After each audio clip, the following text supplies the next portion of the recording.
This channel does not promote any violent, harmful, or illegal activities. All content provided by this channel is meant for an educational purpose only. দিকে দিকে ধ্বংসের চিহ্ন, অশান্তির ক্ষত বুকে রয়েছে। অশান্তির এই আবহে মুর্শিদাবাদের ফিকে নববর্ষের আনন্দ।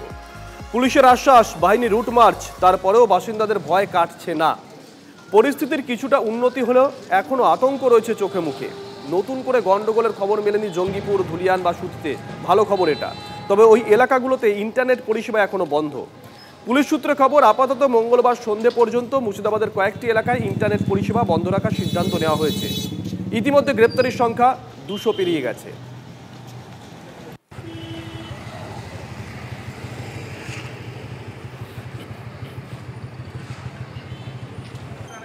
আজ নববর্ষ, কিন্তু মুর্শিদাবাদের বিস্তীর্ণ এলাকায় নতুন বছরের আনন্দ ফিকে হয়ে গেছে।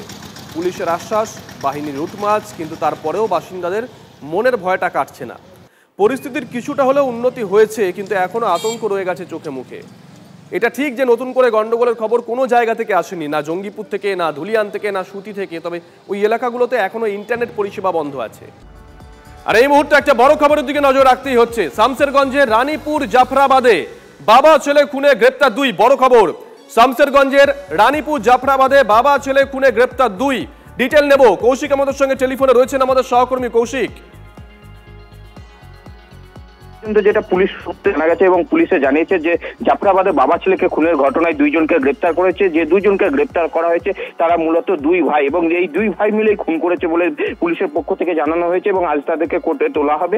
তবে যে ঘটনা ঘটেছিল, যে হিংসার নামে যে ঘটনা ঘটেছিল, সেখানে গিয়ে বাবা ছেলেকে বাড়িতে ঢুকে কুপিয়ে খুন করার মতো ঘটনা ঘটেছিল এবং সেই ঘটনায় কিন্তু পুলিশ 2 জনকে গ্রেপ্তার করতে পেরেছে। সেই ক্ষেত্রে কিন্তু পরিবারের লোক কিছুটা হলেও আশাবাদী যে তাদের যারা অপরাধী তারা ধরা পড়েছে। কিন্তু যে অশান্তির বাতাবরণ তৈরি হয়েছিল, সেই অশান্তির বাতাবরণকে আরো অশান্তিময় করে তোলার জন্য কিন্তু এই খুনের মতো ঘটনা ঘটানো হয়েছিল। এবং এরা কি আরো কোনো ষড়যন্ত্রে লিপ্ত নাকি সেটিও জানার চেষ্টা করছে পুলিশ। কারণ যে ঘটনা, যে অশান্তি হিংসা ঘটেছে এলাকায়, সেই হিংসায় আরো এদের মদত ছিল প্রথম থেকে, নাকি আরো হিংসাতে চক্রান্ত ছিল, সে বিষয়েও কিন্তু জিজ্ঞাসাবাদ করছে, এমনটাও কিন্তু জানা যাচ্ছে। সঙ্গে থাকো কৌশিক, বড় খবরের দিকে নজর রাখছি। কৌশিক সঙ্গে থাকো। এই মুহূর্তের বড় খবর, শামসেরগঞ্জের রানীপুর জাফরাবাদে বাবা ছেলে খুনে গ্রেপ্তার 2। বড় খবর এই মুহূর্তে। মুর্শিদাবাদে অশান্তির আবহেই শনিবার সকালে বাড়িতে ঢুকে বাবা ছেলেকে পিটিয়ে কুপিয়ে খুন করা হয় বলে অভিযোগ। লুটপাটে বাধা দিলে খুন করে, এমনটাই অভিযোগ করা হয় পরিবারের সদস্যদের তরফ থেকে। সেই ঘটনায় গ্রেপ্তার করা হয়েছে 2 জনকে, তারা 2 ভাই বলে জানা যাচ্ছে। বড় খবর এই মুহূর্তে নজর রাখছি আমরা। শামসেরগঞ্জের রানীপুর জাফরাবাদে বাবা ছেলে খুনে গ্রেপ্তার 2। কৌশিক আমাদের সঙ্গে টেলিফোনে রয়েছেন, আমাদের সহকর্মী কৌশিক। তোমায় থামিয়েছিলাম, প্লিজ কন্টিনিউ করো। দেখো, যে এই যে ঘটনা ঘটেছিল, যে পরের দিন অর্থাৎ শুক্রবারের পরের দিন শনিবারে কিন্তু যে অশান্তি, সেই হিংসার আগুনে, সেই সময় হিংসার আগুন যে সময় জ্বলছিল, সেই সময় কিন্তু বাড়িতে গিয়ে হামলা হয় এবং সেই বাড়ির ভিতরে ঢুকে কিন্তু বাবা ছেলেকে কুপিয়ে খুন করে। সেই ঘটনায় কিন্তু একটা তারপর আরো যে হিংসার ঘটনা, একের পর এক হিংসার ঘটনা ঘটে এবং বাড়িঘর পুড়িয়ে দেওয়া বা পলায়নের মতো ঘটনা ঘটতে থাকে। সেই ঘটনায় কিন্তু যে হিংসা, সেই হিংসার কি এর সঙ্গে মাস্টার মাইন্ডরা কোনো যোগাযোগ রেখেছিল বা কি তারা নজর থাকবে? কৌশিক, নজর থাকবে। নব আনন্দে জাগো, স্বাগত 1432। পুরাতনকে পিছনে ফেলে আরো একটা বঙ্গাব্দের সূচনা। আনন্দ কলরবে নতুন বর্ষবরণ, মঙ্গল কামনায় মন্দিরে মন্দিরে পুজো। দক্ষিণেশ্বর থেকে কালীঘাট, সর্বত্র দর্শনার্থীদের ভিড়। ব্যবসা শ্রীবৃদ্ধিতে হালখাতা, নতুন পোশাক, মিষ্টি মুখে স্বাগত নতুন বছর।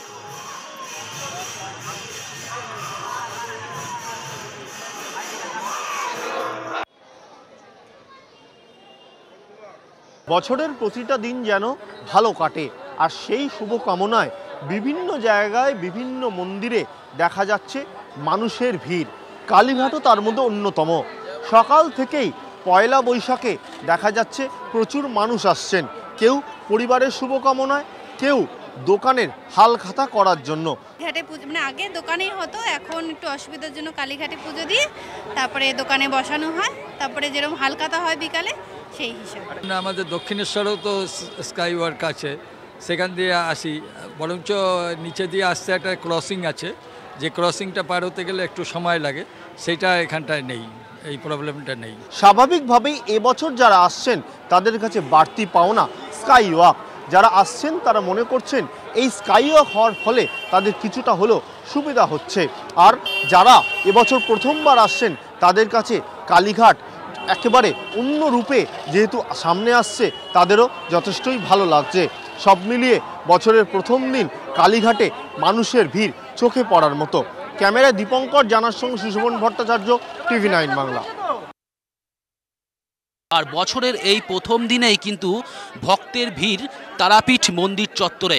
দূর দূরান্ত থেকে বহু মানুষ যেমন এসেছেন বছরের প্রথম দিনে মাকে পুজো দিতে, ঠিক তেমনই কিন্তু প্রচুর ব্যবসায়ীরা তারাও এসেছেন হালখাতা করার জন্য। ভোর 5:30টার সময় মায়ের যখন মঙ্গল আরতি হয়েছে, পুজো শুরুর আগে আজকে বিশেষত্ব হলো মাকে মিষ্টি ভিজানো জল খাইয়ে পুজো শুরু হয়। সেই সকাল 5:30টা থেকে পুজো শুরু হয়েছে। ভক্তরা এসেছেন, ভক্তরা লাইনে পুজো দিচ্ছেন এবং জয়তারা জয়তারা ধ্বনিতে গোটা মন্দির মুখরিত হয়েছে। নতুন বছর আমরা মনে করি যে আমাদের নতুন বছরটা ভালো গেলে আর মানে বাকি দিনগুলোও হয়তো ভালো যায়, তার জন্য মায়ের কাছে আমরা পুজো দিই। অবশ্যই ভালো লাগছে, আর আমরা বছরের প্রথম দিন মায়ের পুজো দিয়েই দিনটা শুরু করি। অনেক ভালো ব্যবস্থাপনা, ভালোভাবে পুজো দিতে পেরেছি। মায়ের কাছে আশীর্বাদ নেওয়ার জন্য, যাতে সারা বছর আমরা সুস্থভাবে থাকতে পারি এবং সুন্দর বিজনেস করতে পারি, আমাদের গোটা পৃথিবী তথা ভারতবর্ষ যেন শান্তিতে থাকে, এই আশা নিয়ে এখানে আসা। প্রত্যেক বছরের মতো এবছরেও কিন্তু তারাপীঠ মন্দির চত্বর ভক্তের ভিড়ে ঢেলে সাজিয়ে দেওয়া হয়েছে এবং বিশেষ নিরাপত্তার ব্যবস্থা করা হয়েছে, যেমন তারাপীঠ থানার পক্ষ থেকে তেমনই কিন্তু মন্দির কমিটির পক্ষ থেকেও। সব মিলিয়ে বছরের প্রথম দিন জমজমাট হয়ে উঠেছে এই তারাপীঠ মন্দির চত্বর। ক্যামেরায় বিক্রমের সাথে হিমাদ্রি, TV9 বাংলা। খুবই ভালো লাগছে, একটা স্পিরিচুয়াল জায়গা, শান্তিতে থাকা যায়, একটু অন্যরকম পরিবেশ। বছরের প্রথম দিনটা কি মায়ের সঙ্গেই কাটাতে চাই একদম। বছরটা ভালোভাবে সুন্দরভাবে কাটুক, সবার সুস্থতার সাথে কাটুক, এই জন্যই আসা মায়ের কাছে। খুব ভালো লাগছে, এত নীরবতা, এত সুন্দর